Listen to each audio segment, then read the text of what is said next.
ವಸ್ತು ವಿಜ್ಞಾನದಿಂ ಜೀವನ ಸಮೃದ್ಧಿಮಿಗೆ ವಿಸ್ತರಿಸೆ ವಿಶ್ವೈಕ್ಯ ಭಾವ ಜನಮನದೊಳ್ ದೃಷ್ಟಲೋಕದ ಬೆಡಗ ದೃಷ್ಟವನು ಮರಸದಿರೆ ಸ್ವಸ್ತಿ ಲೋಕಕ್ಕೆಲ್ಲ ಮಂಕುತಿಮ್ಮ.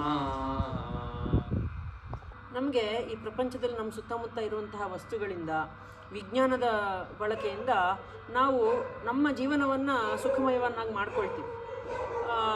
ಎಷ್ಟೋ ರೀತಿಯಲ್ಲಿ ನಾವು ಜನರ ಜೊತೆ ಪರಸ್ಪರ ಒಂದಾಗೋದಕ್ಕೆ, ಹತ್ತಿರ ಆಗೋದಕ್ಕೆಲ್ಲ ಸಾಕಷ್ಟು ವಿಜ್ಞಾನ ಸಹಾಯಕಾರಿ. ವಿಜ್ಞಾನದ ಉಪಯೋಗದಿಂದಲೇ ಟೆಲಿಫೋನು ಇದೆಲ್ಲ ಕಂಡುಹಿಡಿದು ಇವಾಗ ಇಂಟರ್ನೆಟ್ಟು, ವಾಯ್ಸ್ ಕಾಲು, ವಿಡಿಯೋ ಕಾಲ್ ಮೂಲಕ ಎಲ್ಲ ಹತ್ರ ಆಗಿಬಿಟ್ಟಿದೆ. ನಾವು ಪರಸ್ಪರ ಇಡೀ ಪ್ರಪಂಚ ಒಂದೇ ಅನ್ನುವಂಥ ಒಂದು ಭಾವನೆ ವರ್ಲ್ಡ್ ವೈಡ್ ವೆಬ್ ಆಗಿಬಿಟ್ಟಿದೆ.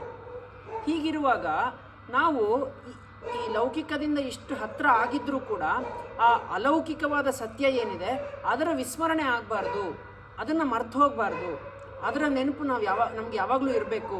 ಇಲ್ಲಿ ಏನೇ ಕಾಣ್ತಾ ಇದ್ರೂ ಆ ಅಲೌಕಿಕವಾದ ಸತ್ಯ ಏನಿದೆ ಅದರ ಹುಡುಕಾಟ ನಿರಂತರವಾಗಿ ನಡೀತಲೇ ಇರಬೇಕು. ಮತ್ತು ನಾವು ಇಲ್ಲಿ ಲೌಕಿಕವಾಗಿ ನಮ್ಮ ಸುತ್ತಮುತ್ತಲ ಜನರ ಜೊತೆ ಎಷ್ಟೇ ಹತ್ತಿರ ಆದರೂ ಕೂಡ ಆ ಅಲೌಕಿಕವಾದ ಶಕ್ತಿಯ ಜೊತೆ ನಾವು ಎಷ್ಟು ಹತ್ತಿರ ಆಗ್ತೀವೋ ಆಗ ಇಡೀ ಪ್ರಪಂಚಕ್ಕೆ ಒಳ್ಳೆಯದಾಗತ್ತೆ ಅನ್ನೋದನ್ನು ಗುಂಡಪ್ಪನವ್ರು ಈ ಕಗ್ಗದಲ್ಲಿ ಹೇಳ್ತಾ ಇದ್ದಾರೆ. ನಮಸ್ಕಾರಗಳು.